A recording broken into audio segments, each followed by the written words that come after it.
Hi అండి. ఇవాళ instant idli చేస్తున్నాను. అది కూడా సేమియాతో చేస్తున్నాను. సేమియా ఇడ్లీ అనమాట. ఫస్టు ఒక గిన్నె తీసుకొని అందులో సేమియా తీసుకోవాలి. మీరు ఒక కప్పు కొలతకు పెట్టుకోండి. ఇక్కడ నేను 3 కప్పులు సేమియా తీసుకున్నానండి. ఏ కప్పుతో సేమియా తీసుకున్నామో అదే కప్పుతో 1 కప్పు బొంబాయి రవ్వ తీసుకోవాలి. కొలత ప్రకారంగా అయితే పావు కిలో సేమియా తీసుకుంటే 100 గ్రాములు బొంబాయి రవ్వ వేసుకోవాలి. ఇందులో సన్నగా తరిగిన కొత్తిమీర, తురుముకున్న క్యారెట్ ఒక పావు క్యారెట్ వేశాను. రుచికి సరిపడా ఉప్పు, తినే సోడా కూడా ఒక్క పావు స్పూన్ వేయండి. కొంచెం జీలకర్ర వేసి పచ్చి కొబ్బరి తురుము ఒక పావు చిప్ప ఈ విధంగా నేను తురుముకొని వేసుకున్నాను. ఇవన్నీ వేసుకున్న తర్వాత ఇందులో పెరుగు వేసి కలుపుకోవాలి. పెరుగు 3 కప్పులు పెరుగు వేసుకోవాలండి. మనం ఏ కప్పుతో అయితే కొలుచుకుంటామో అది ఒకటే కప్పు కొలతకి పెట్టుకోండి, పర్ఫెక్ట్గా వస్తుంది. 3 కప్పులు పెరుగు వేసుకొని ఇందులో 1 కప్పు నీళ్లు పోసుకోవాలి. ఇవన్నీ వేసేసి బాగా కలపాలి.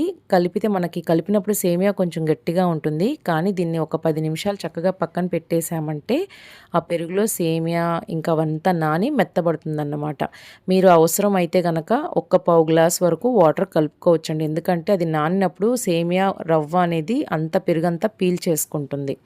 కొంచెం అవసరమైతే ఒక పావు గ్లాస్ వాటర్ వేసుకొని దాన్ని కొంచెం మనకి ఇడ్లీ బ్యాటర్ లాగా వచ్చే వరకు కలుపుకోవచ్చు, ప్రాబ్లం లేదు.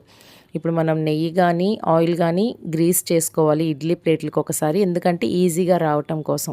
మనం ముందుగా కలిపి పెట్టుకున్న సేమియా మిక్చర్ని ఈ విధంగా ఇడ్లీ ప్లేట్లో వేసేసి ఇడ్లీలాగా మనం ఆవిరికి ఏ విధంగా అయితే ఉడికిస్తామో ఇడ్లీని అదే విధంగా 15 నిమిషాలు మీడియం ఫ్లేమ్లో పెట్టి ఆవిరికి ఉడికించుకోవాలండి. సోడా ఉప్పు వేయటం మాత్రం మర్చిపోమాకండి. తినే సోడా వేస్తే కనుక అవి మనకి కొంచెం గుల్లగా వస్తాయన్నమాట. ఈ విధంగా వేసేసి మనం పల్లీ చట్నీతో కానీ కారపొడితో దేనితోనైనా సర్వ్ చేయొచ్చు. ఇంట్లో ఎప్పుడన్నా ఇన్స్టెంట్గా ఇడ్లీ తినాలి అనిపించినప్పుడు ఈ విధంగా ట్రై చేయండి. టేస్ట్ చాలా బాగుంటుంది. చూసారు కదా, ఈ విధంగా పెట్టేసుకొని మనం సేమ్ ఆవిరికి ఏ విధంగా అయితే ఉడికించుకుంటామో అట్లాగే ఉడికించేసుకోవాలి మూత పెట్టుకొని. ప్లీజ్ అండి, నా వీడియోస్ కనుక నచ్చితే లైక్ చేస్తూ ఉండండి, షేర్ చేస్తూ ఉండండి, నా ఛానల్ని సబ్స్క్రైబ్ చేసుకోండి. చూసారు కదా, ఈ విధంగా ఉడికించుకోవాలి. ఈ విధంగా ప్లేట్లోకి పెట్టుకొని పల్లీ చట్నీతో సర్వ్ చేశానండి. టేస్ట్ చాలా బాగుంది. తప్పకుండా ట్రై చేయండి. Thanks for watching.